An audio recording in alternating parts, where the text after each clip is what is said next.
Hi, Double D. Maraming salamat sa lahat ng tulong at suporta niyo sa amin ni Yorme at ng Yorme Trust. Dito lang kami palagi sa gilid. Thank you po. The Honorable Mayor Francisco Isko Moreno Dupagoso of the City of Manila. Sir, welcome. Maupo po kayo. Maraming salamat sa ating nagkapagpakilala. Good morning! Magandang umaga sa inyong lahat. Sa mga kapatid nating Muslim all over the city and some coming from outside of the city of Manila. And especially to our guests today. Nakakatuwang isipin pati ang mga banyaga, mga leader ng kanilang representante ng kanilang bansa ay dumadapo dito sa ating lungsod sa Kapitolyo ng ating bansa upang makiisa sa ating mga kapatid na Muslim na naninirahan, nag-aaral, namumuhay, naghahanap buhay sa ating minamahal na lungsod. Before I continue, I would like to give special thanks and mention to His Excellency Datu Abdul Malik. Sir, thank you very much. Ambassador of Malaysia to the Philippines. Ito po yung sinabi niya. Pagkaupo ko pala na pagkaupo lagi na po kami nakikipag-ugnayan through the leadership of DTCAM Director Crystal Bagachi. Ayan po, at talaga na sumiseksi na nga ako. Hindi na nakakatulog dahil araw-araw po may activities kami. Kahapon we were very successful receiving, same time engaging the Russian government and its culture and tradition.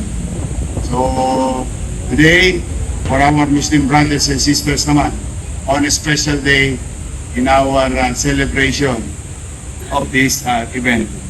Also, I would like to recognize His Excellency Makawadi Sumitsor, Ma'am, Your Excellency Ambassador of Thailand, Director Limantang Radya, ang ating kasamahan sa lingkod bayan sa National Government ng DTI, at Regional Director Di Mapuno Datu Ramos Jr., National Commission ng Muslim Filipinos, kaya matunding ang ating counterpart ng ating lungsod ng Maynila,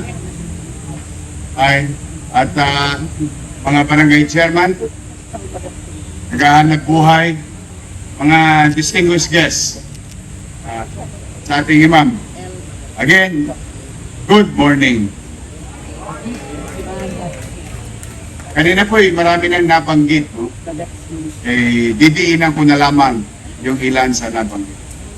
So po, na patuloy kami ng inyong Vice Mayor at mga kusihal na kinikilala at lumilingon sa aming nakaraan at kasaysayan. We would like to emphasize that your city government continue to believe and recognize our history, particularly the city of Manila. That's why during my first term, in our own little way, to give special place for our loved ones. Nalulungkot kasi ako nung ako'y kusyal pa at may namamatay na Muslim sa Isla Putimbato, sa Parola. Ako'y kusyal sa District 1. Hirap na hirap yung mga pamilya. Kailangan dalhin pa sa Mindanao, kailangan dalhin pa sa Taguig, puno na ang Taguig, dalhin pa kung saan. And ironically, as you all know, Manila is an Islamic city. That is true and correct. In the beginning, our Rahas and Lakans is leading the city in different geography of Manila. And in this case, the Tondo area.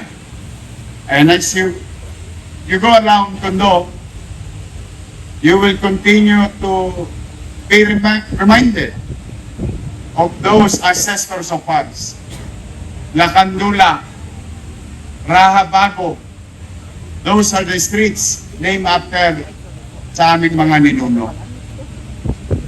But through the years, nag-evolve ang mundo at naghalo ang mamamayan na may kanya-kanyang kultura, tradisyon, at paniwala. Kaya napaka-unique ng Maynila. Kasi sa Maynila, welcome lahat, kahit sino, kahit anong reliyon, kultura, at nakaraan. Katulad ng sinabi ni Ambassador, in our own little way, we will continue to make you feel that this is our home. That's why the campaign of the City of Manila, ewan ko kung napapansin ninyo, no? There's a great meaning on it. Manila, my Manila. It's not only my Manila, it is your Manila. It's everyone's Manila. Now you can proudly say, that's my Manila. Because I belong here, we belong here, and we are welcome here. Kaya sa mga kapatid natin Muslim, noong unang termino ko, anong unang ipinakita ng lungsod sa inyo bilang paglingon? Katulad ng nabanggit ng mga nagsalita rito. Umanat kami ng espasyo. Napabuti pa, parang heritage park. Yung sa ating itinatag na Islamic cemetery. Malinis, maayos, disente. At dito pa rin sa loob ng Maynila. Kaya po, ngayong araw, bukod sa mga anak natin nag-aaral sa ating mga pampublikong paralan, ginagamot sa ating pampublikong health center at ospital, kinakalinga, ginagalang at hinahayaan, tinutulungan din na maghanap buhay sa lungsod ng Maynila. And this is our continued, ito'y patuloy naming pagkilala, pagpapahalaga sa ating mga kababayang Manileño na kapatid nating Muslim na naninirahan sa bawat sulok ng lungsod ng Maynila. Kaya pumanatag kayo. Sa Maynila, nangongonyat ako ng bullying. Bawal ang bullying sa Maynila. Iisa lang tayo. May kanya-kanyang relihiyon. As long as you believe in God. Kaya kita yung sa Maynila, di ba? God first. Here, lahat ng relihiyon ay malayang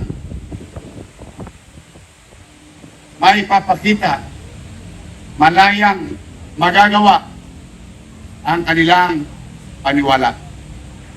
And today's event, it's not only about the food, it's not only about the commerce, it's about showing to everyone and even to the international community the diversity and inclusivity of the city of Manila. Kaya po, sabihin nyo sa kanila lahat, sabihin nyo sa kanila, oy, welcome po kayo sa lungsod ng Maynila. Muli, congratulations, and I would like to give credit to DTI, to DOT, for supporting our fellow Manileños. Truly, the city of Manila is the window of opportunity to everyone. Angat ko ang katagumpayan ninyo, and let's pray in this very important day to you and to us. Let's pray in our own little way. Want the world of a peaceful community, mapayapa, panatag, at maaliwalas na pamumuhay sa lungsod ng Maynila, sa buong bansa at sa buong mundo. Muli, ito ang inyong lingkod sa maliit naming kaparanan na lagi kaming susuporta at magbibigay paalaga sa bawat mamamayan ng lungsod ng Maynila. Lalo na ngayong araw nito sa mga kapatid nating Muslim. Magandang araw, pagpalain nawa kayo ng kung may kapal. Manila! God first! Manila, God first. Thank you very much.